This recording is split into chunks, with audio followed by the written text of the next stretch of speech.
Fala galera nostálgica, no vídeo de hoje, iremos falar sobre uma das maiores editoras do mundo. Vamos contar a magnífica história da Marvel, mas para isso, precisamos voltar ao passado. O início.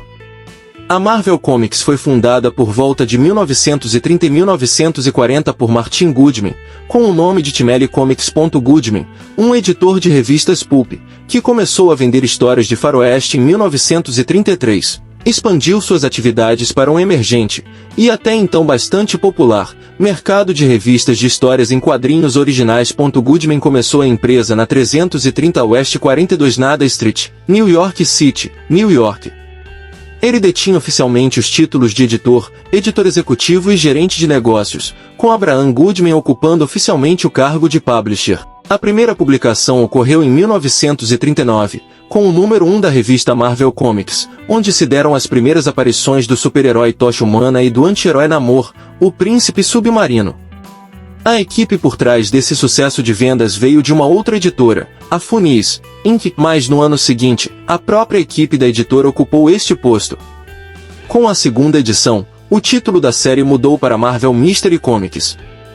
O primeiro editor de quadrinhos da Marvel, o também roteirista e desenhista Joe Simon, se juntou a Jack Kirby, para criar o primeiro herói patriota da história, o Capitão América, em Captain America Comics #1. Março de 1941.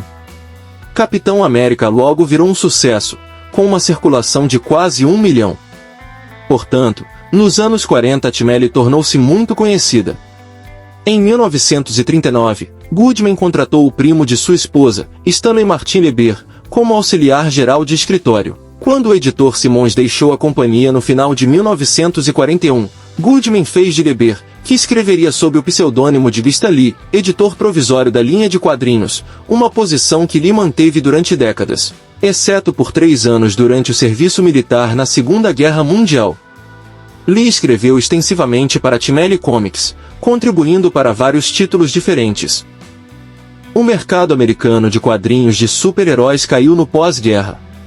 A editora de Goodman deixou de publicar a maior parte de suas obras anteriores, e expandiu-se para uma ampla variedade de gêneros que a Timely Comics ainda não havia publicado, com ênfase no gênero de horror, faroeste, humor, animais, crime, quadrinhos de guerra, e posteriormente, acrescentando uma porção de revistas da selva, títulos de romance e até mesmo espionagem, aventura medieval, histórias da Bíblia e esportes. Como outras editoras, Goodman também cortejou as leitoras com quadrinhos principalmente humorísticos sobre modelos e mulheres famosas.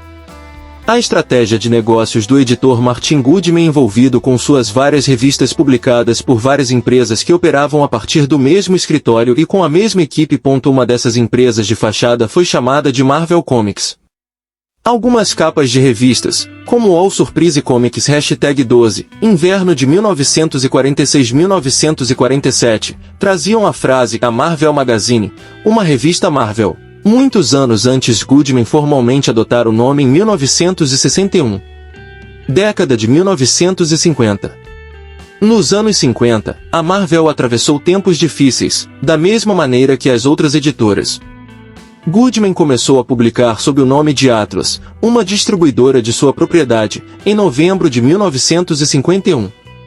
Atlas, ao invés de inovar, seguia as tendências populares na televisão e no cinema, faroestes e dramas de guerra em vigor por um tempo, monstros de cinema drive-in outro, e mesmo outras revistas em quadrinhos, especialmente a linha de terror da EC Comics. A Atlas também publicou uma infinidade de títulos para crianças e humor adolescente, incluindo Homer the Happy Ghost de Dan DiCarlo, Fantasma à la Gasparzinho, e Homer Opir, adolescente à la Archie Andrews. A editora tentou, sem sucesso, ressuscitar seus super-heróis entre 1953 e 1954, como Tocha Humana, arte de S.Y.D. Shores e Dick Ayers, alternadamente, Namor, quase todas histórias escritas e desenhadas por Bill Everett, e Capitão América, escritor Stan Lee desenhada a John Romita Sr. A Atlas tinha no mínimo 5 escritores oficiais, chamados oficialmente de editores, além de Stan Lee, Hank Chapman, Paul S. Newman, Don Rico, Cal Vesler e o futuro cartunista da revista Mad, Al Jaffe. No final dos anos 50 e início dos 60, o sucesso inicial da DC Comics ao reviver o gênero de super-heróis nas histórias em quadrinhos, principalmente com a Liga da Justiça, fez com que a Marvel seguisse o mesmo caminho. Os principais expoentes desta época foram os seus empregados Stan Lee, edição e argumento, e Jack Kirby, arte, responsáveis pela criação do Quarteto Fantástico. A revista foi um enorme sucesso, o que levou a Marvel a publicar outros títulos de super-heróis, entre os quais se destacou a revista do personagem Homem-Aranha, criado por Stan Lee e Steve Ditko. Décadas de 1970 e 1980. No início da década de 1970, uma série de novos diretores trabalharam para a empresa em mais uma época não favorável para esta indústria.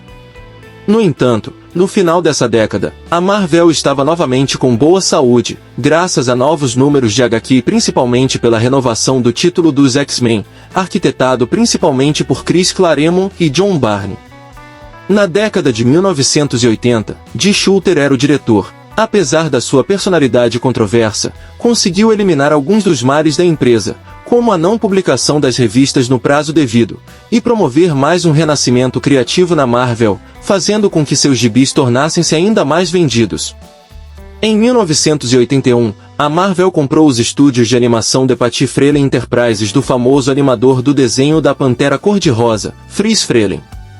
A empresa foi rebatizada de Marvel Productions Limitada e produziu séries de desenhos animados bastante conhecidas, como G.I. Joe, Transformers e Muppet Babies. Em 1988, a Marvel foi comprada pelo investidor empresário Ronald Perelman, que colocou a empresa na Bolsa de Nova York e promoveu o aumento do número de títulos publicados. Entretanto, a empresa vendeu o seu catálogo de animação à Saba Entertainment e fechou permanentemente o estúdio de animação, optando por contratar terceiros para produzir seus projetos de animação. Década de 1990. A Marvel ganhou bastante dinheiro no início dos anos 90 devido ao boom das histórias em quadrinhos, desenhos, nos Estados Unidos, mas no meio da década enfrentou graves problemas financeiros, com acusações de que Perelman havia tirado todo o dinheiro da empresa em proveito próprio. Como consequência, a Marvel anunciou que o seu distribuidor exclusivo passaria a ser o Heroes World, que fez com que toda a indústria de distribuição de revistas de histórias em quadrinhos sofresse um grande abalo. A perda potencial da maior empresa da indústria originou o encerramento das atividades da maioria dos distribuidores. No momento, existe apenas uma grande distribuidora de histórias em quadrinhos dos Estados Unidos, a Diamond Distribution. Muitos peritos julgam que esse fato causou um imenso dano à indústria das histórias em quadrinhos mundial. No auge da crise, o investidor Cowie Kanikan tentou obter o controle da Marvel, mas após arrastadas batalhas jurídicas, o controle da empresa foi entregue em 1997 a Isaac Perlmutter, proprietário da Toy Biz, uma das empresas do grupo, com o seu sócio Avi Arad e seus nomeados, e controversos, editor Bill Gemas e diretor Joe Quesada. Perlmutter reergueu a Marvel. Além da revitalização das revistas da empresa, alguns dos seus personagens foram licenciados para se tornarem filmes de sucesso, principalmente X-Men, X-Men Origins, Wolverine, Homem-Aranha, Quarteto Fantástico, Hulk, Homem de Ferro, Thor, Justiceiro, Demolidor e Blade. Década de 2000. Em 2001, a Marvel Comics retirou-se da Comics Code Authority e estabeleceu o seu próprio sistema de classificação para as suas revistas. Criou também novas linhas editoriais, incluindo uma destinada a adolescentes mais velhos, Marvel Knights, e outra adultos, a Max. Outro fator marcante na história da Marvel no início do novo milênio foi sua parceria com Hollywood, que resultou em várias adaptações de sucesso, iniciadas com o filme do Homem-Aranha, em 2002. Em 2006, a Marvel lançou uma mega saga intitulada Guerra Civil, onde a comunidade heroica viu-se dividida, devido a uma lei de registro de super-humanos. Essa saga discutiu, de maneira profunda, vários fatores políticos e éticos, aumentando ainda mais a verossimilhança do universo Marvel com o universo real. Neste mesmo ano a empresa criou sua própria enciclopédia Wiki em seu website. Em 2007 a empresa inovou novamente, anunciando a Marvel Digital Comics Unlimited, um arquivo digital de cerca de 2.500 edições de histórias em quadrinhos antigas, disponíveis para leitura após o pagamento de uma pequena taxa mensal ou anual. Em 2009, a Walt Disney Company comprou a Marvel Entertainment por 4 bilhões de dólares em dinheiro e ações. A editora norte-americana apresentou em fevereiro de 2014 uma nova personagem de banda desenhada, a super-heroína Kamala Khan, uma pacata adolescente de Jersey, capaz de mudar de forma e que é muçulmana. Chegamos ao final do vídeo, agradeço pela audiência e vamos por mais. Até mais, pessoal!